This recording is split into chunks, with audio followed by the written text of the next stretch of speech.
So this is the disappointing thing, how poor politics has gotten in general, where we don't see good people going for politics anymore. I mean, you used to have pre-selections where 20 candidates would go for a pre-selection.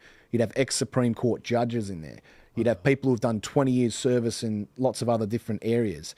Now you see even safe seats for both political parties, and you'd have sometimes 4 candidates, maybe 2 candidates. I mean, you look at some of the safe seats in the Labor Party, for example, like down in Wollongong, Cunningham, they had 2 candidates. One got told to pull out, so it was a one-horse race. How can you have that in a seat where it's a big seat that's for the party and it's a guaranteed seat in Parliament? You think you'd have 20, 30 people going for it. And this is what we've seen over many years now, is a decline in politics, people becoming less and less interested in it, which is an alarming thing, because what it really links back to is people are losing faith in the system. People are losing faith in our government, but they're losing faith in the whole of our system, which is a dramatic and very frightening thing, because if you see what that then pushes towards, it pushes towards foreign entities coming in and capitalising on that for their own gains and to take over. That's right. Just having a class of professional politicians. I mean, we've got this, it's a phenomenon that's been in Australia, it's been building for over 20 years. People whose only job was ever working in the party. They've never run a business. They've never made a contribution to a profession. They start working in the party, maybe at university or just out of university, and they just become a party apparatchik. And one of the problems, and this is both for Labor and Liberal, is that the factional hatreds are so fierce now that every faction wants to make sure that whoever it gets in is going to be 100% loyal to that faction. And you can never guarantee that with an outsider.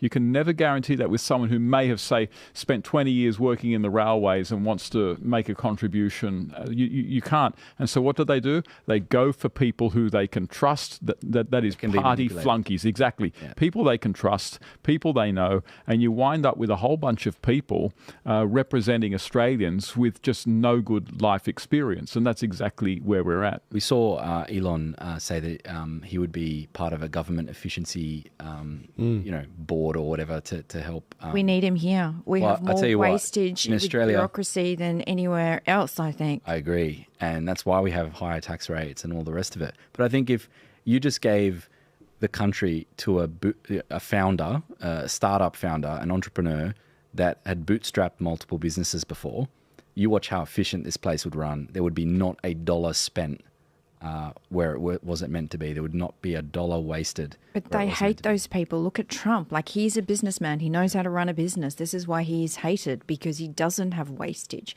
We have so much wastage, it's ridiculous. Well, it's also about he's been in the real world. I mean, this is the thing we see so much disappointingly in politics, is we have people come in there who their only consideration is getting a job for their friend. They don't care about if that person is even suitable for the job, if they've made mistakes in the past or had a terrible, terrible performance at local or state, and then they want to go for federal, for example. I mean, you saw Linda Burney come into federal parliament, and how long was she in the state parliament? And she was terrible there. Why would you promote her then to a promotion? It makes no sense, but you really have to ask yourself the question, why is this occurring? Why do we not have the good people going for it? And it is on all spectrums of politics. I mean, one thing I heard John Howard say at a private event once was, he said, back in his day when he was in politics, you had people come to the Labor Party, for example, who were ex-union, but they were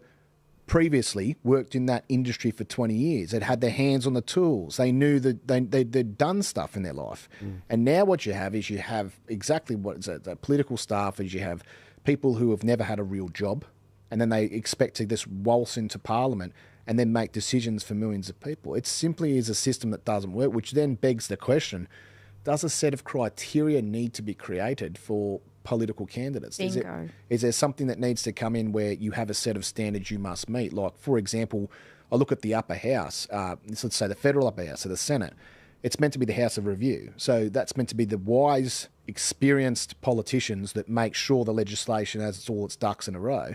That hasn't been the case for a long time. So why wouldn't you put something on the Senate, a certain age restriction, or that person who's done a lot in their life, maybe they're a little bit younger, but they've got a tremendous amount of experience. Those are the kinds of people you want in the Senate to review legislation, not someone who's young and not someone who's never done anything in their life. Whose chief virtue is loyalty. Yeah, well, you need prerequisites. You actually need a prerequisite to have some sort of a business or have achieved something in your life. And in the Senate, to your point, not only are they not deciding things, some of the times they don't even turn up. You know, you look around the Senate when you're watching it and half the seats are empty. Where are all these senators? Aren't they supposed to be there consistently? I truly think that, you know, it's a dangerous argument when we start putting rules around who can access democracy. Agreed. It's really dangerous. What we need is actually more direct democracy. We really do. So that means more citizen-initiated referendums, like what we had with The Voice. Wasn't that the best way to slap down what the government did? Now, did we get the full mileage out of it? No, because our right-wing side is all over the place. But the idea that the public could say no, 60% said no, and that's it. That is a really powerful thing we could do. We actually need more democracy. If we start adding requirements out of it, we're going to get some selective applications of that, as we've seen with this. Candidates not having their papers handed in, whereas a lot of the left-wingers are getting their candidate papers handed in. And I'm going to have a full analysis of that next week. But I'm really, really worried about this, because what we're seeing is this is going to have an even worse impact. It's the perfect storm on housing, because now it's going to tie into the green agenda, more requirements for, people, larger loans, more fat and bureaucrats that don't actually, go to building quality homes. So rather than focusing on a smaller set of trades when building a house, you've also got to consider another 5, 10 trades, because the council's got all these requirements for DAs.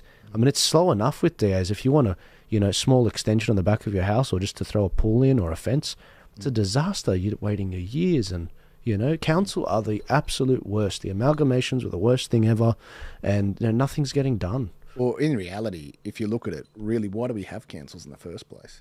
It should be handled by the state government. And then if you look at they have these council elections, it's a huge, huge drain on all the resources for political parties.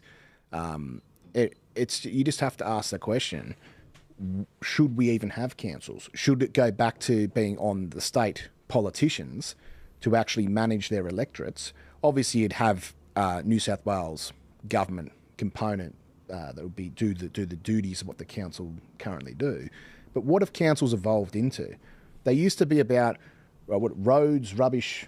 Roads, rates, rubbish. Yeah, roads, rate, rubbish. And now what it's become into ideology. They're pushing ideology, what books can be at school. Yeah, we have very proud to tell everybody here that we have the no more racism signs in our... Oh, so does Double Bay. And I've got to say, my taxes have gone to pay for that sign, because I need to be reminded to not be racist. I live in Granville, and 80-90% are ethnics. That's ridiculous. It's just insane. So did it help you, or you right-wing fascist, Julian? Maybe it's something for children to read, because of the NAPLAN, they don't know how to read. Racism, so not welcome. The problem is when you look at a lot of these councils, when they are doing stuff like that, you look at the focus that they put their effort into. It's not, how can I bring business to the area? How can I improve the lives of the people, build leisure centres, build tracks, running tracks, build sporting grounds and upgrade them and get kids into sport because it's good for the community. They don't do any of that. They're focused on ideology that's related to Marxism. And if you look at where has that come from, it's because some of these councils coming in come through the education system where they've been brainwashed and indoctrinated by Marxism, and then they take that ideology to then push on local government that's not even designed as an apparatus to push that kind of agenda in the first place. But that's what we're seeing, and we're seeing them go completely off topic. Like the Sutherland Shire Mayor, he had a debate with Labor and Greens councillors about whether they were going to put up the rainbow flag for Pride Month. And he said to them, which flag are you going to take down? Because we've got 3 flags there already. Which flag are you going to take down to put up this flag? Are you going to take down the Australian flag, the Aboriginal flag, or the state flag? Which one are you going to do? Because I'm not putting up a new flag. I want to put a new flagpole. I want to do all these crazy things. They debated it, talked about all these different things. And then you have to ask yourself the question, hang on a minute, why is this even important? Actually, roads rate rubbish. Roads rate rubbish. This is complete virtue signalling. It's absolutely distressing. I mean, you've got Waverley Council with a rainbow on their driveway, and my taxes paid for that too. Like I said previously, where's the heterosexual colour if you don't identify with the rainbow? But it's just crazy. They should be taking out the rubbish. You're right. And there's an opportunity cost because every time you're not talking about that, when you should be doing competent stuff that you're being paid for. That's right. That's right. You've got traffic jams everywhere. You've got no infrastructure being built anywhere because you can't get out of certain areas because it's just a nightmare. But we're talking about which flags we want to put up. And look at the development stuff. If you look at some of the people who get involved in council, they get involved in council specifically because they want to be able to work with developers and get things passed sooner and change the whole rules of a council and all the laws and everything related to a council in order to get through their development applications to put up high-rises and do whatever they want to do, all for their own selfish profit, nothing to do with helping the community. And it's completely wrong. It's a lot of favour trading for sure. Yeah, absolutely. This is the upshot of a trend that's been taking place over the last 40 years. Sort of the decline of social capital, the decline of civic participation. 40 years ago, the numbers of people who were members of political parties was much, much higher. The numbers of people who were members of trade unions and other sort of voluntary societies, much higher. The numbers of people involved in groups like the Boy Scouts, the Girl Guides, the Boys Brigade, the Girls Brigade, much, much higher. But what's happened over the last 40 years, life has become very busy. Home technology has become much better. We've basically become more inward-looking, less outward-looking. And so there's been a vacuum of just ordinary people being more civically conscious, and filling that vacuum are the only kinds of people who have a strong bent to go into that, and that is ideological fanatics. And so that's part of what has happened. And so what we actually need, and no one's got any answers in terms of how to generate it, and it just might have to wait for things to get so bad that there's a huge motive for people to do this again. We actually need a revival of just civic spirit, civic activism, where people are out there doing things in their community in order to make sure that the community is running in a way that's sort of conducive to the character of the community, and people are getting the things that they need, and it's not being taken over by a group of fanatics with delusions of grandeur that they're going to solve the problem over in the Middle East with a local council virtue signal on Palestine. These fanatics are also entrenched in the council, and you can't get rid of them. I mean, look at City of Sydney. Clover Moore has been there for how long? And it's all about the green agenda and the LGBTQI agenda. What about, other things like 30 kilometres an hour that I think the City of Sydney wants to introduce into the area? Who's going to want to drive? Nightlife. The nightlife is down the drain. It's dead. There's all these business owners are not getting any money. The people are not out. It's crazy. You know why I love Nigel Farage? Because he comes